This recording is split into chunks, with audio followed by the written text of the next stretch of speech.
রেস্টুরেন্টে গেলে তো আমরা অনেকেই এই ফিশ ফ্রাই অর্ডার করে থাকি, তবে রেস্টুরেন্টের মতো ফিশ ফ্রাই যদি বাড়িতেই বানিয়ে নেওয়া যায় তাহলে কেমন হয়? তাই আজ আমি বানাবো একদম রেস্টুরেন্টের মতো ফিশ ফ্রাই। ফিশ ফ্রাই বানানোর জন্য আমি ভেটকি মাছের ফিলে নিয়েছি।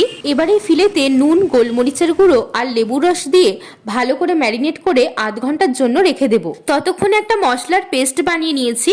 এর মধ্যে আছে আদা, রসুন, পেঁয়াজ, লেবুর রস, ধনেপাতা, কাঁচা লঙ্কা, নুন, গোলমরিচের গুঁড়ো আর গরম মশলা গুঁড়ো।